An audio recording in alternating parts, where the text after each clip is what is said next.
The Walt Disney Company and its studios like Marvel, Lucasfilm, and Pixar are no strangers to wasting absolutely astonishing amounts of cash on very bad projects that tend to have little to no commercial success, especially in the last few years. Sure, recently we've had a few out-of-character performances like Deadpool and Wolverine and Inside Out 2. The question still remains whether or not Disney's going to be able to continue that. Some would argue probably not, considering the complete lack of interest and rumored to be poor audience reactions to upcoming major features that follow up those. Things like Captain America 4, or Captain Falcon as some call it. But one of the biggest blunders of Disney in phases 4 and 5 of Marvel was the move towards the character of Kang, which wound up being an even bigger disaster thanks to Jonathan Majors. And you're not going to believe how much Disney spent on a show where they really had to get rid of him.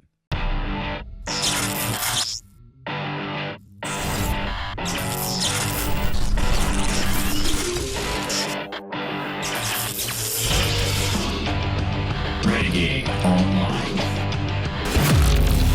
Disney lifts the curtain on Loki 2. Season 2, $167 million was the spend for Season 2 of Loki. And if you remember, Season 2's viewership was lower than Season 1. A lot lower. When Disney Plus had more subs than they did when Season 1 came out. But here we have it, and this is, again, because a lot of this was done in the UK. Disney revealed the second season of Loki cost $167 million. This is a gross spend, 142.5 million British pounds sterling to make, with a 38.7 million spent on post-production alone during the year before it debuted. So the Loki season 2 came out October of last year, which I thought it was 22, but I guess it was 23. So it was last summer that Loki season 2 came out. I thought it was before then, but Quantumania, this is one of the first parts I wanted to get to. Ant-Man and the Wasp Quantumania didn't pack a powerful punch. Loki 2 cast a spell on audiences despite being released just a few weeks before Jonathan Majors' trial began. The season opener was the second most watched premiere last year on Disney Plus, behind the debut of The Mandalorian, which would have been season 3, and we all know that was a lot lower than season 2. Loki 2 debuted with 10.9 million viewers in the first 3 days, according to Disney. So again, Acolyte, 11 million views for a week. Agatha, 9.3 million views after a week, or Acolyte was 5 days, 6 days. And then Loki season 2, to give you an idea, nearly 11 million views in the first 3 days. 3 days! So you can kind of see the trajectory here for major IPs on Disney Plus over time. Because again, Mandalorian season 3 was a lot lower than Mando season 2. In contrast to many other streaming shows, the popularity of Loki's second season held steady throughout its run of each of the 6 episodes, racking up more than 11 million views during their premiere weeks. It went out with a bang as the finale attracted 11.2 million global views over 3 days, which was 3% up on its first episode over the same period. The series was a fan favorite, with audiences awarding it 82%. Now, I'll tell you right now, season 1 bored the ever-loving snot out of me. I didn't even turn on season 2. Matter of fact, I did not have Disney Plus even when this came out. So I didn't watch it. I kind of don't care. I was out of Marvel by that point, but I get the fact that Tom Hiddleston is still one of the more beloved actors/characters of the MCU, okay? I got 2 teenage daughters who both loved him. So my thought on this one is So the first 2 episodes of the first season were incredible.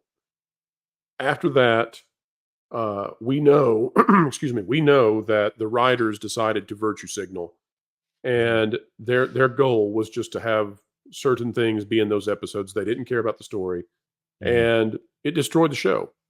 The second season, they tried to fix much of that, but they also, at the end of the second season, tried to give an out for Jonathan Majors if he needed to exit Marvel. You could tell they quickly tried to come up with a way to make that possible. Fast did it. Yeah. And so I think I'll give Disney and Marvel a very rare credit here and say they tried to fix something that was very badly broken. So kudos to them for that. Mhm. But it wasn't enough to bring back an audience. They ruined it with the first season, and they should have known better. Should have known better. Should have not allowed this to go into ideologues' hands. I'll give you an example. There was like a 4th episode in season 1 where they're on a train and literally nothing happens except that Loki is bi. That's the episode. He's bi. Yeah. And there's Yeah. nothing that happens.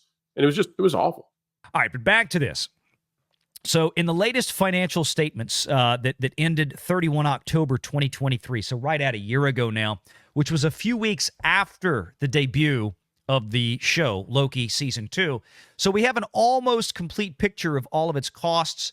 The previous financial statements showed $110 million had been spent on the show to the end of October 2022 when filming wrapped.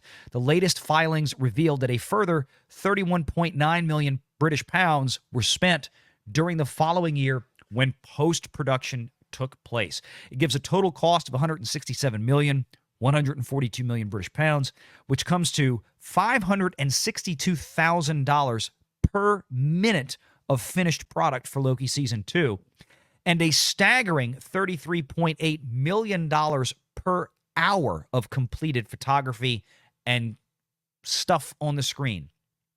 Now, again, you think that's expensive. Remember what the calculations were for The Acolyte. $750,000 plus per minute. So, again, let's put on, both of these things were filmed in the UK. Both of these things, Loki had 6 episodes. And I think they were a little bit longer on average than the Acolyte episodes, to be fair. The Acolyte had 8 episodes. But over $750,000 per minute for the Acolyte. 560,000, little over $500,000 for Loki Season 2. The latest screen report from the British Film Institute revealed that productions with a budget of more than $65.3 million typically spend 11.7% of their costs on construction, 9.8% on travel and transport. That's the key. People keep asking me, where does Disney keep going with this? How do they keep getting to these budgets? Again, if you consider the average of almost 10% on travel and transport, okay? And you can throw in 6.5% in hospitality and catering. So right there, you're at 16%. 16%. So if we just took $200 million for the Acolyte, which we know it's more. It's already at 230, but let's make the math easy. Let's just say it was $100 million. For every $100 million that Disney is spending, roughly $16 million of it, transportation, travel, lodging, hospitality, and catering. Putting the actors up, the crew up, everybody else, 5-star hotels in London, wherever they're staying, the food, the catering, all day, every day for 6 months of filming. They're spending, in this case, we said $16 million on $100 million. $200 million, now you're at $30 million.